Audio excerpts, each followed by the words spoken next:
आज हम श्रद्धे द्वारा रचित योग गीता के भाग 4 में से अध्याय 12 का अध्ययन कर रहे हैं, जिसमें श्रद्धे बताते हैं सुख या दुख में सर्वत्र समत्व के दर्शन करता है योगी। गीता के छठे अध्याय का 30वां और 31वां श्लोक विशेष मनन करने योग्य है। इन्हीं में से 30वें की विस्तृत व्याख्या विगत अंक में प्रस्तुत की गई थी। आत्मवत सर्वभूतेषु की पूज्यवर की विस्तृत विवेचना का वर्णन पाठकों ने उनकी ही लेखनी के माध्यम से जाना। स्वयं उन्होंने यह जीवन जिया और वसुधैव कुटुंबकम की मान्यता को अपने जीवन में विकसित कर इतना विराट गायत्री परिवार वे खड़ा कर गए। ईक्षते समदर्शनः योगी को मिलने वाली एक सिद्धि है, जिसकी चर्चा गतांक में की गई थी। भगवान श्री कृष्ण कहते हैं कि जो भी मुझे सर्वत्र देखता है और सब कुछ मेरे अंदर देखता है, उसके लिए मैं अदृश्य नहीं होता, न ही वह मेरे लिए अदृश्य होता है। ब्राह्मी स्थिति की यह झलक हम कबीर, एकनाथ, रैदास, मीरा, रामकृष्ण एवं स्वयं पूज्यवर में देखते हैं। इसमें साधक द्वैत से अद्वैत की यात्रा करता है। उसके विकास के कई नूतन आयाम खुल जाते हैं, जो उसे पूर्णत्व की ओर ले जाते हैं। वे वासुदेव ही संपूर्ण जगत की उत्पत्ति के कारण हैं और उन्हीं के कारण यह जगत चेष्टा करता है। यह रहस्य जान लेने वाला मुक्ति को प्राप्त हो जाता है। आगे 31वें श्लोक में कहते हैं कि जो भी दिव्यकर्मी योगी एक ही भाव से समस्त प्राणियों में भगवत रूप की उपासना करते हैं, वे वर्तमान में रहते हुए भी उन्हीं परमेश्वर में निवास करते हैं। एकत्व की प्राप्ति एक सिद्धि है एवं यह प्राप्त कर लें तो भगवान का आश्वासन मिल जाता है कि साधक उन्हीं में निवास करेगा। इसी व्याख्या को आगे बढ़ाते हैं। ईश्वर में वास। 31वें श्लोक में भगवान ने जो कहा है उसे संक्षेप में पुनः देखते हैं। जो एकत्व में स्थित होकर सब प्राणियों में स्थित मेरी उपासना करता है, वह योगी वर्तमान में रहते हुए सभी प्रकार का निर्वाह करते हुए मुझ में वास करता है। यह एक प्रकार से विविधता में उस परमात्मा का ही एक सतत दर्शन करता है। ऐसा व्यक्ति शरीर, मन और बुद्धि से परे मात्र आत्मा रूप में ही निवास करता है, उसी की सेवा करता है। सभी और उसे परमात्मा की सद्गुरु की उपस्थिति नजर आती है। इस दिव्य अनुभूति के साथ वह 24 घंटे जीवन जीता है, फिर चाहे उसका बहिरंग स्वरूप कैसा भी हो, जनक, रैदास, कबीर, सदन कसाई या दादू जैसा, वह सदैव उसी परमात्म सत्ता में निवास करता है। सर्वथा वर्तमानोपि स योगी मयि वर्तते। अब उसके द्वारा कोई कदम गलत उठ ही नहीं सकता। उसे वह मूल स्रोत प्राप्त हो गया है, जो वह परम आनंद से पूरा हुआ है। उसकी कामनाएं निःशेष हो गई हैं। वह किसी से कुछ अपेक्षा नहीं रखता। वह मुक्त हो जाता है सभी बंधनों से एवं पूर्ण पुरुष बन जाता है। वह संसार को सत्य न मानकर आत्म जागृति प्राप्त कर अपने अंदर ही सत्य की प्राप्ति ईश्वर रूप में कर लेता है। वह जान जाता है कि वह एक पथिक मात्र है। आत्मा रूप में शरीर एक सराय है, गेस्ट हाउस है। उसे मात्र पथिक की आत्मिक प्रगति की चिंता करनी है। इस क्षणिक हॉल्ट शरीर से जुड़े राग द्वेषों में उलझना नहीं है। ऐसे दिव्य कर्मी ही एक परिपूर्ण आचरण से शिक्षा देने वाले आचार्य, देवदूत, महामानव, ईश्वरी मानव कहलाते हैं। उसे सारा संसार अपना ही एक विराट विस्तार दिखाई देता है। सभी ओर उसे परमात्म सत्ता के दर्शन होते हैं। परमात्म चेतना में सतत जीने का उसे लाभ एक निराले रूप में मिलता है। उसके सभी कार्य सहज रूप से होने लगते हैं। उसके कर्म संस्कार रूप में नहीं पकते। उसके लिए वे प्रारब्ध नहीं बनते। उसके कर्म अकर्म बन जाते हैं। ऐसे व्यक्ति के विषय में गीताकार आगे कहते हैं, आत्मौपन्येन सर्वत्र समं पश्यति योऽर्जुन, सुखम व यदि वा दुखम स योगी परमो मतः। शब्दार्थ, हे अर्जुन, जो यह समस्त भूतों में सर्वत्र अपने साथ तुलना करके आत्मा उपमन्येन सुख या दुख, प्रिय और अप्रिय को सुखम वा यदि वा दुखम समान भाव से देखते हैं, समम पश्यति, वही योगी सहयोगी श्रेष्ठ होते हैं। ऐसा मेरा मत है।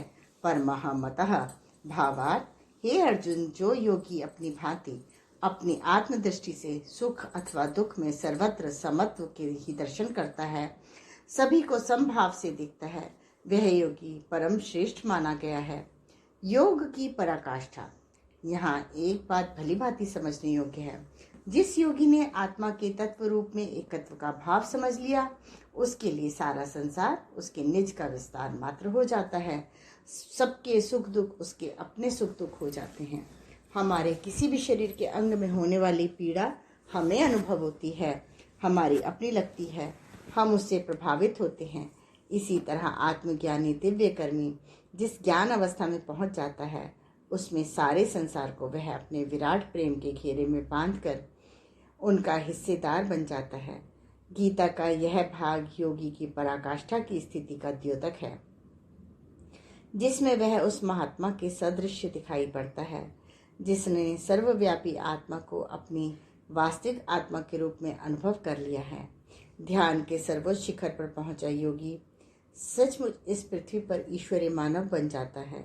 सभी ओर पवित्रता का भाव, सर्वत्र संपश्यति शब्द को ठीक से समझना होगा। दक्षिणेश्वर में भंडारा चल रहा था। रामकृष्ण परमहंस के भांजे हृदयनाथ ने पूछा, मामा, योगी कैसा होता है? वही जिज्ञासा जो अर्जुन के मन में स्थित प्रज्ञ के विषय में जागी थी। जैसा व्यक्ति वैसा समाधान। ठाकुर ने कहा, यह योगी है जो सामने बैठा है, निर्विकार भाव से भोजन कर रहा है। भोजन बासी था, पर वह उसे उसी भाव से खा रहा था जैसे स्वाद लेकर एक सामान्य व्यक्ति खाता है। ठाकुर बोले, तू इसके पीछे लग ले, यही योगी है। हृदय ने सोचा कि परीक्षा करके देखें कि इसे गुस्सा आता है कि नहीं। उसने पत्थर का ढेला मारकर देखा, योगी को गुस्सा नहीं आया।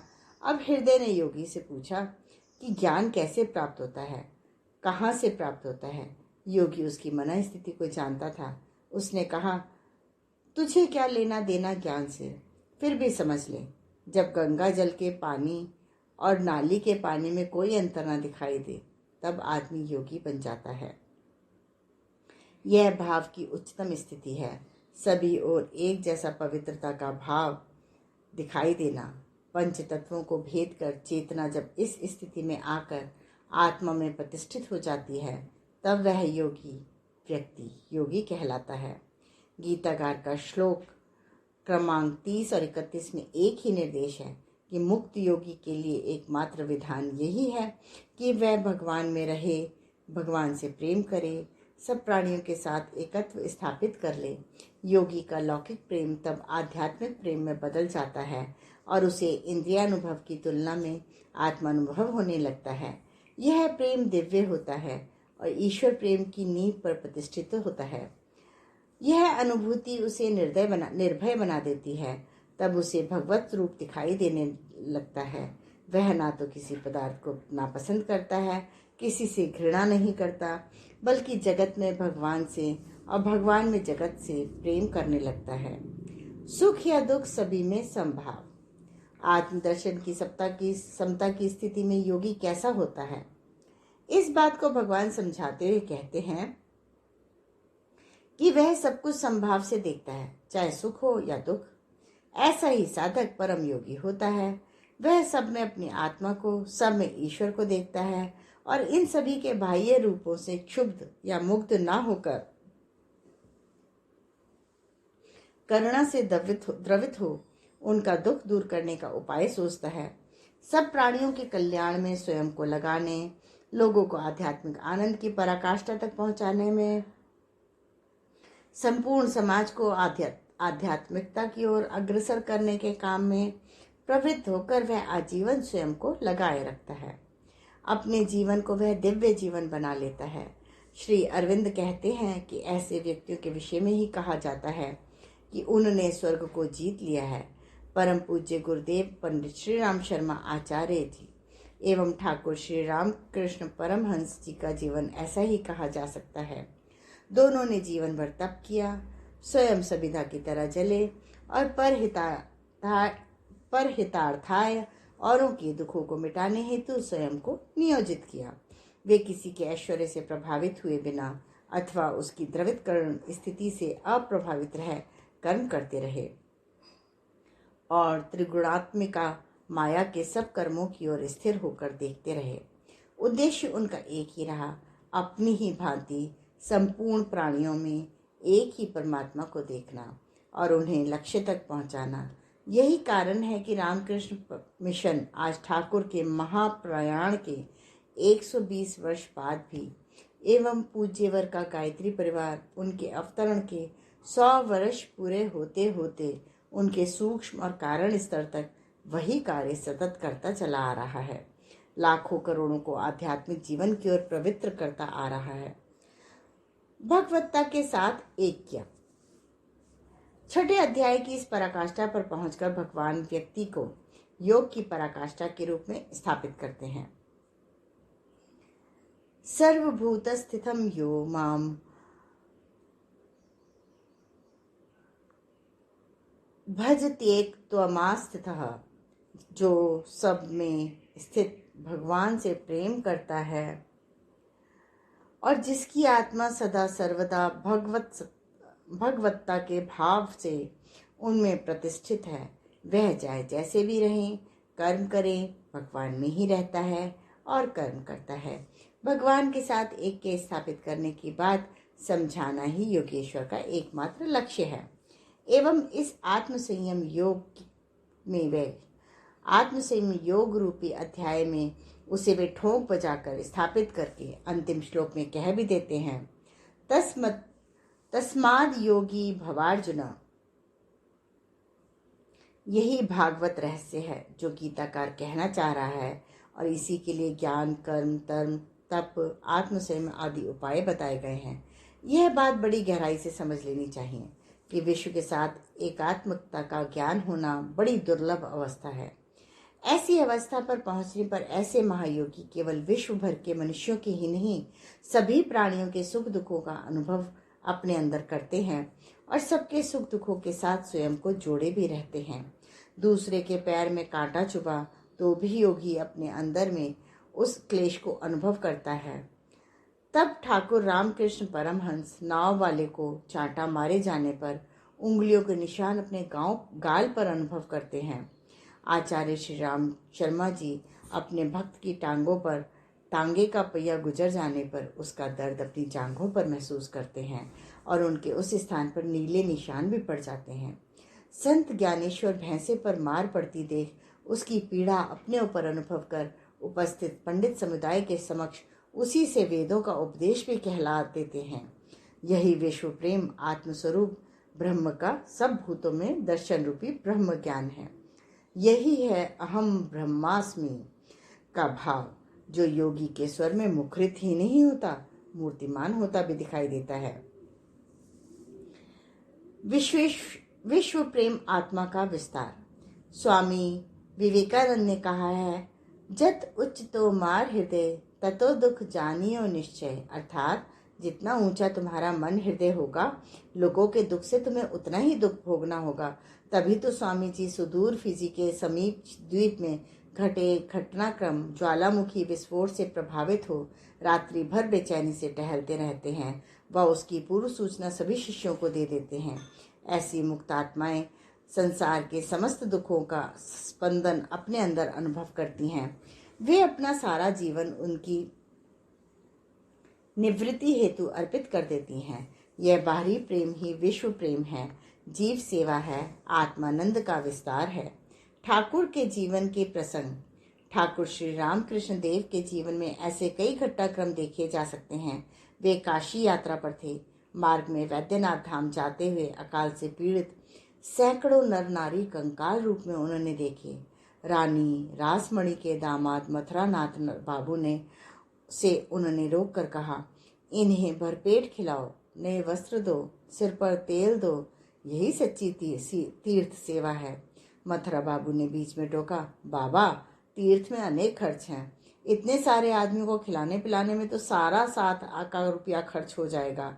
ठाकुर रो पड़े, बोले, तुम लोग जाओ, मैं काशी नहीं जाऊंगा। मैं इन्हीं के पास रहकर इनकी सेवा करूंगा। लाचारी वश मथुरा बाबू ने सभी को भरपेट खिलाया।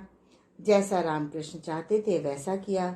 दरिद्रों के मुख पर हंसी देख रामकृष्ण वहां से उठ गए और साथ चल पड़े।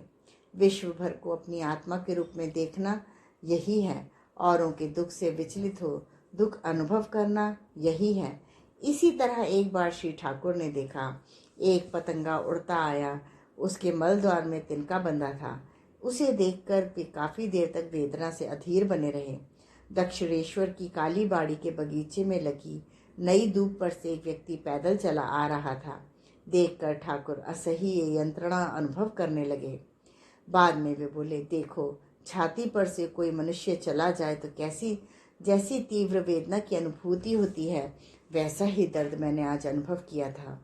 यह अनुभूति उनकी 2 घंटे तक बनी रही। पूजा के लिए एक बार बेल धूप चुनने गए श्री ठाकुर को लगने लगा कि सर्वत्र वही चैतन्य विद्यमान है। बेल पत्ती तोड़ते समय पेड़ की छाल साथ निकल आई। उस समय वृक्ष को जो वेदना का अनुभव हुआ वह उन्हें भी हुआ। उसके बाद वे बेल पत्ती चुन नहीं सके। ऐसे कई प्रसंग उनके जीवन के हैं। पूज्य वर के जीवन के घटनाक्रम। कसाई द्वारा बैल को कसाई घर ले जाते समय परम पूज्य गुरुदेव ने अपनी युवावस्था में लगभग 17 वर्ष की आयु में उसे मुक्त करा।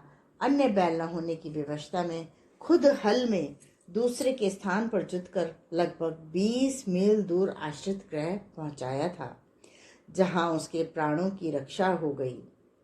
बिल्ली द्वारा कबूतर मुंह में लेकर भागते समय उन्होंने कबूतर को बचाया, उसकी मरहम पट्टी कर उसे मुक्त किया था। दहेज में बहुओं के जलने के समाचार पढ़कर वे क्षुब्ध हो जाते थे, गला रुंध जाता था। वे कहते थे, कब वह समय आएगा जब ये घटनाएं रुकेंगी, आदर्श विवाहों की श्रृंखला चलेगी और नारी सशक्तिकरण होगा। उनके जीवन का बड़ा भाग इसी निमित्त लग गया। उन्होंने इसे एक विराट आंदोलन का रूप दिया। उनकी इच्छा थी कि गायत्री परिवार में ही उनसे जुड़े लाखों परिजन अंतरजातीय विवाह द्वारा जुड़े, बजाय बेमेल धन आधारित कामज विवाह द्वारा कर्ज से लदें अथवा बच्चियों की अविवाहित स्थिति से आत्महत्या कर ले या अल्पायु में ही काल कलवित हो जाएं। ऐसी स्थिति अब उनके उत्तराधिकारियों द्वारा लाई गई जा रही हैं, जहां दहेज रूपी दानव में वे समाज को पूर्णतः मुक्त करने जा रहे हैं। स्वयं पूज्यवर अपने 1971-72 में लिखे संपादकीय अपनों से अपनी बात, हमारे दृश्य की अदृश्य अनुभूतियां, बाद में सुनसान के सहचर में लिखते हैं, हमारी साधना ने विश्व मानव की पीड़ा को अपनी पीड़ा बना दिया। लगने लगा मानो अपने ही पांव को कोई ऐंठ मरोड़ कर और गला दबा रहा हो। सब में अपनी आत्मा पिरोई हुई है और सब अपनी आत्मा पिरोए हुए हैं। गीता का यह वाक्य जब अनुभूति की भूमिका में उतरे और अंतःकरण में प्रवेश करने लगे तो स्थिति दूसरी हो जाती है। अपने अंग अवयवों का कष्ट अपने को जैसा व्यवस्थित बेचैन करता है, अपनी स्त्री पुत्र पुत्रियों की पीड़ा जैसे चित्त को विचलित करती है, ठीक वैसे आत्मविस्तार की दिशा में बढ़ चलने पर लगता है कि विश्वव्यापी दुख अपना दुख है। व्यथित पीड़ित की वेदना अपने को नोचती है। विश्व मानव की पीड़ा उनकी अपनी पीड़ा बनी। कितनी स्पष्ट अभिव्यक्ति है। बिल्कुल गीता के श्लोक 29, 30, 31 और 32 का प्रतिनिधित्व करती है। सचमुच वैसा ही जीवन उनने बार बार जिया। विदाई की बेला में जून 1971 उनकी यह व्यथा बार बार उभरती रही। वे लिखते हैं कि हमें अपने सुख साधन जुटाने की फुर्सत कहाँ रही। विलासिता की सामग्री जहर सी लगती रही। विनोद और आरंभ के साधन जुटाने की बात कभी सामने आई तो आत्मग्लानि ने उस क्षुद्रता को धिक्कारा जो मरणासन योगियों के प्राण बचा सकने में समर्थ पानी के एक गिलास को अपने पैर धोने की विडंबना में बिखेरने के लिए ललचाती है। भूख से तड़पते प्राण त्यागने की स्थिति में पड़े बालकों के मुख में जाने वाला ग्रास छीनकर माता कैसे अपना पेट भरे। दर्द से कराहते बालक से मुंह मोड़कर पिता ताश शतरंज का साज कैसे सजाए, ऐसा कोई निष्ठुर ही कर सकता है। आत्मवत सर्वभूतेषु की संवेदना जैसे ही प्रखर हुई, निष्ठुरता उसी क्षण जल जल कर नष्ट हो गई। इतनी ऊंचाई तक पहुंचा चिंतन ही गीता के योगी को स्थापित करता है। ध्यान का यह सर्वोच्च स्तर है। इस चमत्कारी वर्णन को सुनकर अर्जुन लगभग हतप्रभ है। उनके अंदर पुनः शंकाएं उठती हैं। आज के स्वाध्याय का क्रम यही समाप्त होता है। अगले क्रम में श्रद्धेय हमें बताएंगे कैसे आए यह चंचल मन काबू में। धन्यवाद।